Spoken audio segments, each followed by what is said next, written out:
Tout au long de votre vie, vous allez traverser une multitude d'épreuves, des déceptions, des moments difficiles, des périodes de moins bien, des échecs, des refus. Bref, si je m'amuse à continuer, la liste va être longue. Vous allez rencontrer des difficultés, c'est inévitable, ça fait partie de la vie. En tant qu'être humain, notre premier réflexe est de nous mettre dans une position où nous avons le moins de difficultés. Nous ne voulons pas souffrir, nous ne voulons pas avoir à faire face à l'adversité. Nous voulons nous sentir en sécurité. Pour la majorité des gens aujourd'hui, leurs actions et leurs décisions sont guidées par l'envie et la nécessité d'éviter la douleur et toutes les choses négatives de la vie. Nous sommes dans une fuite perpétuelle face à l'adversité, et pour moi, c'est une erreur. En refusant la difficulté, ou plutôt en la fuyant, vous tirez également une croix sur la progression, le sentiment d'accomplissement et d'épanouissement, la fierté, l'ambition, la détermination, les valeurs comme la rigueur, le travail, la persévérance, etc. Vous ne pouvez pas avoir des objectifs et fuir l'adversité. Vous ne pouvez pas porter en vous le poids de l'ambition et avoir peur des risques.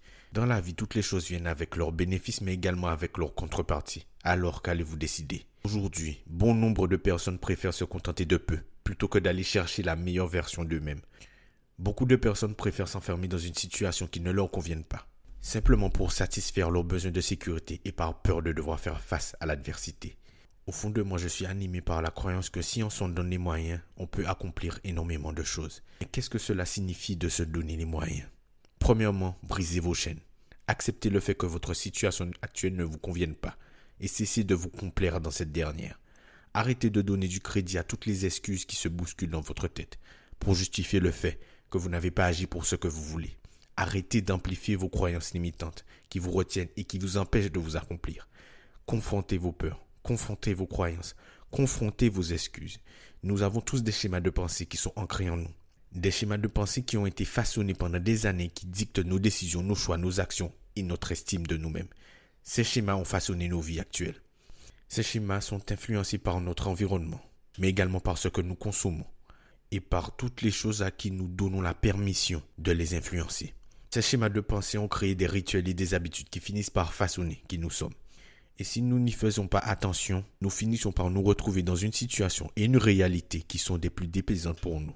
Sérieusement, très souvent les gens se demandent comment augmenter ma confiance en moi. Moi j'ai envie de répondre qu'il faut commencer par se donner tort un peu. Je m'explique. Aujourd'hui tu manques de confiance car tu as validé et accepté le fait de l'être.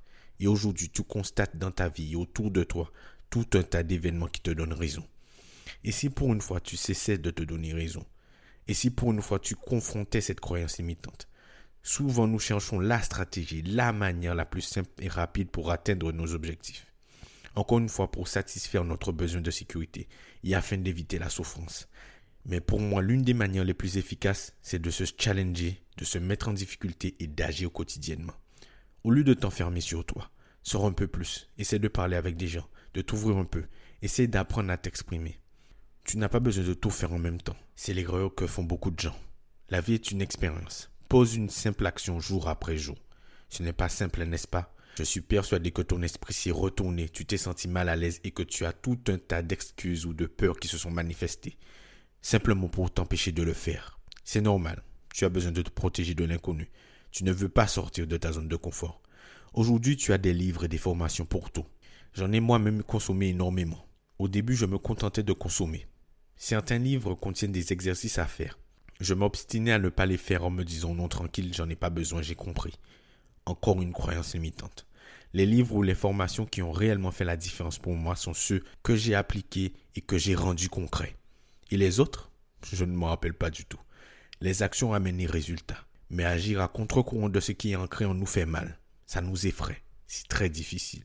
Mais si vous voulez réellement avoir des changements dans votre vie, commencez par poser des actions et par agir concrètement. Il n'y a pas de secret. Je vous remercie de m'avoir écouté. On se dit à demain pour un prochain épisode. Salut.